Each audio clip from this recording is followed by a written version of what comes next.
तो चलिए दोस्तों देखते हैं ITR फाइल कैसे करते हैं। सबसे पहले अपना CSC पोर्टल को हम लॉगिन कर लेंगे। इसके ऑफिशियल वेबसाइट पे जाके लॉगिन पे जाएंगे। आपका CSC ID और पासवर्ड डालेंगे।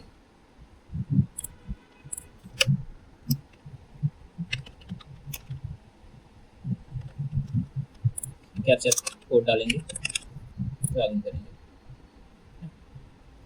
लॉगिन हो रहा है दोस्तों। इसके बाद ऑथेंटिकेट ऑप्शन आएगा जो हम वेरीफाई करेंगे। SMS बेस्ड OTP जाएंगे, सेंड OTP क्लिक करेंगे। प्रोसेस ले रहा है, चलिए OTP आ गया। OTP हम डालते हैं।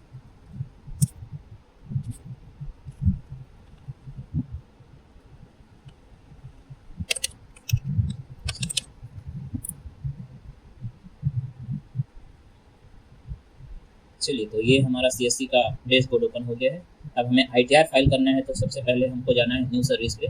न्यू सर्विस में यहाँ पे शो होगा क्या ITR। अब यहाँ जाने के बाद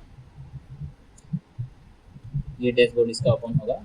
income tax return form, CSC value tax return. अब यहाँ पे हम आगे बढ़ेंगे।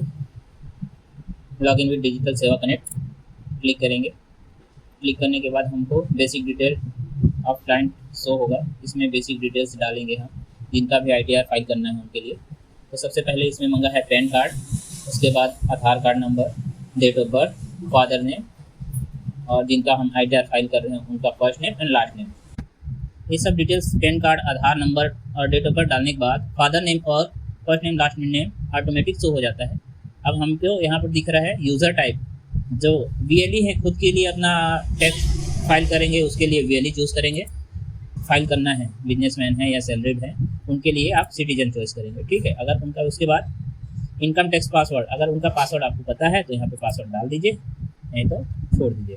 फिर वहाँ इसके बाद कस्टमर का मोबाइल नंबर, ईमेल ID, उनका रेसिडेंस पिन कोड, उनका पूरा एड्रेस, ठीक है। इसके बाद आगे बढ़ेंगे।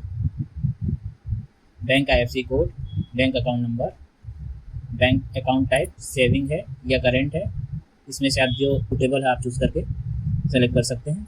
इसके बाद मेन अकाउंट में सेलेक्ट करना पड़ेगा आपको यहाँ पे, ठीक है। इसके बाद नीचे आएंगे, फाइनेंशियल ईयर चूज़ करेंगे। आप किस फाइनेंशियल ईयर के लिए ITR फाइल कर रहे हैं ना। हम 2025-26 के लिए फाइल कर रहे हैं, तो इसके लिए हम ये वाला चूज़ करेंगे, ठीक है। असेसमेंट ईयर जो लिखा है 26-27 है। इसके बाद नीचे आएंगे, आपका बिजनेस टाइप है तो बिजनेस टाइप में यस करेंगे। कैपिटल्स है कुछ तो उसके बाद उसमें अगर है तो उसको यस करेंगे या फिर नो करेंगे, ठीक है। किसी का सैलरीड है तो उसको सैलरी करेंगे या नो करेंगे, ठीक है।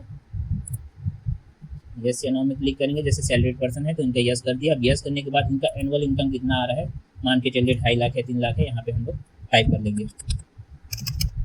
इसके बाद नीचे is your annual income more than 2.5 lakh, तो ये अगर 2.5 लाख से ऊपर है तो यस करेंगे या तो नो करेंगे, या तो नॉट श्योर है तो आप नहीं पता है नहीं पता कर सकते हैं।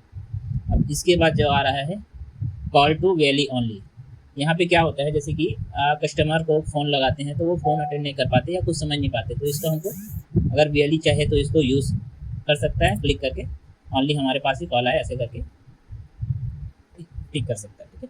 इसके बाद आगे आएंगे, अगर डॉक्यूमेंट आपको अपलोड करना है तो डॉक्यूमेंट अपलोड कर लीजिए। पैन कार्ड, LIC या फॉर्म 16 जो है आपके पास अवेलेबल है, सैलरीड पर्सन होंगे तो फॉर्म 16 अवेलेबल होगा, यहाँ पे चूज़ कर सकते हैं, डाल सकते हैं। हमारे पास अभी फ़िलहाल तो नहीं है, हम यहाँ पे नहीं डालेंगे। उसके बाद ये कंसेंट पे यस करेंगे और यहाँ पे फ़ीस इतना कट रहा है, जैसे कि सैलरीड पर्सन है इंडिविजुअल तो उनका फ़ीस इतना कटेगा, ये आप देख सकते हैं। यहाँ पे फ़ीस डिटेल दिया हुआ है। टोटल फीस इतना है, जिसमें VLE का कमीशन 128 रुपये बन रहा है। टोटल वॉलेट से डिडक्ट होगा 271 रुपये, ठीक है। इसके बाद हम आगे का प्रोसेस आपको चलिए बताते हैं पूरा डिटेल्स फिल करने के बाद। तो हमने सारा डाटा फिल कर लिया है, आपको एक बार थोड़ा सा दिखा देते हैं, है ना। पूरा तो नहीं दिखा पाएंगे बिकॉज सिक्योरिटी रीजन की वजह से, थोड़ा सा दिखा देते हैं। देखिए कैपिटल गेन, फिर आप सबमिट करेंगे, ठीक, कंसेंट देंगे, सबमिट करेंगे, ठीक है।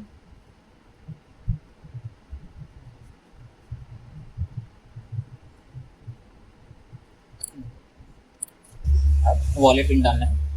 लॉगिन करने के बाद वॉलेट पिन डालना है। यहाँ पे देख लीजिएगा आपके वॉलेट में कितना पैसा है कि नहीं है। हमारे यहाँ भी जितना शो हो रहा है, देखिए यहाँ इतना पे है, तो आप चेक कर लीजिएगा आपके वॉलेट में अगर पैसा है तो ही आप यहाँ पे पिन डालेंगे, या तो फिर वॉलेट में पहले आप पैसा ऐड कर लीजिए, उसके बाद पिन आगे प्रोसेस करिएगा। ठीक है, तो हमारे में है तो हम आगे बढ़ते हैं।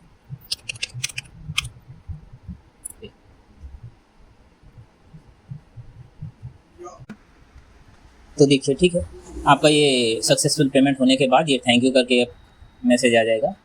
प्लीज़ वेट बोल रहा है, यहाँ पे वेट करना पड़ेगा आपको। यहाँ पे लिखा भी हुआ है योर इनकम टैक्स डिटेल है forwarded to a tax expert. आपको लगभग 24 से 48 घंटे का इंतज़ार करना पड़ेगा। यहाँ पे आपका ट्रांजेक्शन डेट है ना, transaction number, CSC transaction number, amount जितना कटा है ये सब आगे है। आपको इसको प्रिंट रिसीव करके सेव कर लेना है।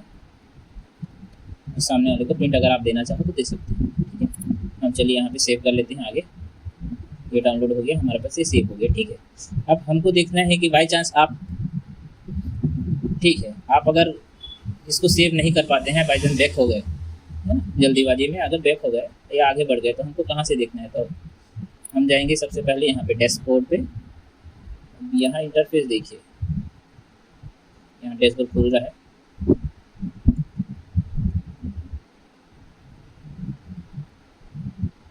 डैशबोर्ड खुलने के बाद यहाँ पे देखिएगा ये जो हमने फाइल किए हैं जब भी डेट में यहाँ पे शो होगा, लेकिन पूरा डिटेल यहाँ पे शो नहीं होगा। आपको पूरा डिटेल देखने के लिए है ना ITR एक्शन पेंडिंग में जाना होगा।